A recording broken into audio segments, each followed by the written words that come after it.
de agora, você assiste Restaurando Vidas, um programa da Igreja Presbiteriana de Araras. Olá amigos, está começando mais um programa Restaurando Vidas da Igreja Presbiteriana de Araras através da Rede Opinião de TV. Nós temos um prazer muito grande de chegar até a sua casa e levar a mensagem de Deus, falar da Bíblia. E conosco está aqui o reverendo Ibson da Silva, pastor da nossa igreja, e com ele que nós temos batido um papo aqui e falado com você acerca das verdades da Bíblia, sobre as verdades sobre Deus. Quero já cumprimentá-lo neste programa. Meu irmão, é um prazer estar com você aqui no programa Restaurando Vidas. É um prazer também estar falando aos nossos irmãos e amigos que estão em casa. Não sei se você se lembra, mas no programa passado nós falamos um pouquinho sobre a existência de Deus, né? Citamos alguns pensadores, teólogos, e eu espero que você tenha compreendido, né, alguns aspectos importantes com relação a essa realidade de Deus. E o reverendo Ibson citou, inclusive, alguns textos da Bíblia. E hoje a minha pergunta, Ibson, é com relação, assim, mais especificamente, o que as Escrituras, né, o que a Bíblia revela acerca de Deus, né? Eu queria que os nossos telespectadores em casa pudessem estar, inclusive, se você estiver com a sua Bíblia em casa, quiser estar acompanhando, que ele vai fazer algumas citações, para que nós possamos entender melhor essa questão. Eliseu, nós podemos falar de maneira didática que as Escrituras revelam o que Deus é.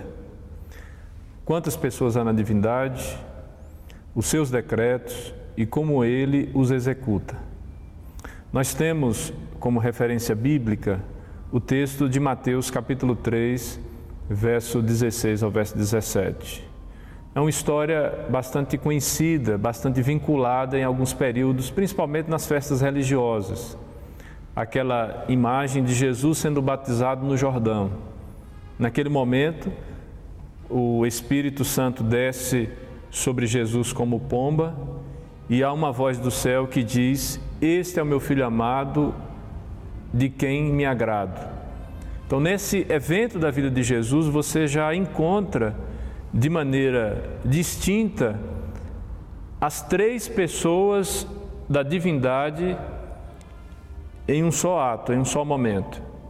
Jesus, a pessoa do Filho, o Espírito Santo e o Deus Pai, que se refere sobre o Filho como sendo aquele em que ele se agradava. Achei bastante interessante, reverendo Ibson, com relação a essa citação sua, né? Porque realmente, o que você dizia, a gente vê muito nas festas, nos filmes, né? Da ocasião da Semana Santa, do Natal, sobre a vida de Jesus, quando Jesus é batizado, né? E essa a colocação, nós temos a voz de Deus, né? Quer dizer, então o próprio Deus presente, o próprio Filho, Jesus, e a pomba, que é o Espírito Santo. Então é isso que mostra então a trindade aí, de alguma forma, né? A voz de Deus, o próprio Filho e a pomba. Exatamente. Então você encontra num só texto uma referência direta sobre as pessoas da divindade. A respeito dos decretos de Deus, já nós vamos poder contar com a ajuda do profeta Isaías, no capítulo 46, quando no intervalo entre o verso 9 e o verso 10, ele vai dizer assim: "Desde o início faço conhecido o fim, desde tempos remotos o que ainda virá. Digo, meu propósito permanecerá em pé e farei tudo o que me agrada."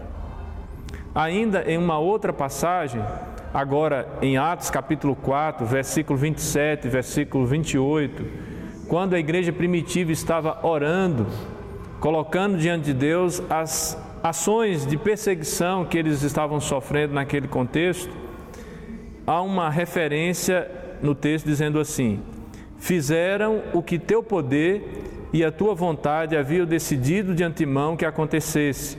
Isso quando eles estavam se referindo a Herodes e Pôncio Pilatos, que reuniram-se com os gentios e com o povo de Israel para conspirar contra Jesus. Então você encontra na Escritura tanto a referência sobre as pessoas da divindade, como a forma como Deus decreta, como Deus revela a sua vontade antecipadamente, assim também como Ele executa fazendo com que até as ações dos homens ou as tentativas de encobrir a manifestação de Deus, Deus transformando todas estas coisas para cumprir uma finalidade boa. Então essas são referências básicas daquilo que a Bíblia revela a respeito de Deus. Agora, Reverendo Wilson, uma coisa que eu queria lhe perguntar, porque eu, inclusive, eu já fiz essa citação aqui, né, de que em todas as culturas, né, existe a ideia do divino, a intuição do divino, né, e a gente vendo através da história, a própria mitologia grega, né, ela parece que muitas vezes dá a ideia de que existem mais de um Deus, vários deuses, né? Isso principalmente está muito contundente na mitologia grega, né? E a minha pergunta é, há mais que um Deus? A Escritura deixa claro que não. Há um só Deus, o Deus vivo e verdadeiro. Agora, esta afirmação que foi colocada a respeito de como a mitologia trata a ideia da divindade é perfeita. E mais do que isso, há também a ideia de que esses deuses, entre aspas, eles são deuses cheios de paixões que se assemelham muito aos seres humanos. Ou seja, são deuses e que podemos assim ter uma precisão em dizer, criados segundo os parâmetros humanos. Quando a Bíblia fala desse Deus vivo e verdadeiro e único que nós conhecemos, o Deus da Bíblia, o Criador do céu e da terra, o Criador do próprio homem, ele se manifesta de uma maneira totalmente distinta das coisas criadas. Ele não se confunde com a criação, ele não se assemelha às paixões dos homens. Pelo contrário, ele é a perfeição, ele é aquele que se manifesta de uma maneira totalmente singular. Ele é o parâmetro certo para os homens que devem viver de acordo com o seu conselho. Então, a Escritura é categórica em dizer que só existe um só Deus. Vejamos alguns textos que provam isso. Deuteronômio capítulo 6, versículo 4, a palavra diz: ouça, ó Israel, o Senhor nosso Deus é o único Senhor. Ainda em Jeremias capítulo 10, versículo 10, mas o Senhor é o Deus verdadeiro, Ele é o Deus vivo. Ainda em 1 Coríntios capítulo 8, versículo 4, portanto, em relação ao alimento sacrificado aos ídolos, sabemos que o ídolo não significa nada no mundo e que só existe um Deus. A Escritura é clara em dizer que só existe um Deus e este Senhor e Criador de todas as coisas. Então aí, meus queridos telespectadores, fica claro essa ideia, e eu fiz essa comparação no início da pergunta, citando a mitologia grega, mas vamos esquecer essa mitologia, né, pastor? E vamos nos focar também realmente na existência desse Deus e que ele não se assemelha em nada à questão dos homens. Exato. A mitologia ela só vem reforçar a ideia do senso de deidade, o senso de divindade. A ideia que está no coração do homem de que existe um ser que transcende a ele mesmo. Só reforça isso, né? Mas o que a Bíblia nos revela, de fato, é apontando para um Deus que é único e que tem a sua vontade expressa na sua palavra. Reverendo Wilson, então eu queria lhe perguntar, o que são os decretos de Deus? Os decretos de Deus são os atos sábios, livres e santos do conselho de sua vontade. É a partir dos decretos de Deus que desde toda a eternidade, Ele, por sua própria glória, imutavelmente predestinou tudo o que acontece, em especial com referência aos anjos e aos homens. A Bíblia revela que Ele, segundo a sua vontade, estabelece o mundo e mantém esse mundo, conforme nós vamos encontrar a referência no Salmo 93, versículo 1. Por seu poder, Ele dá continuidade a todas as coisas e pelo poder da sua palavra, Ele executa a sua vontade.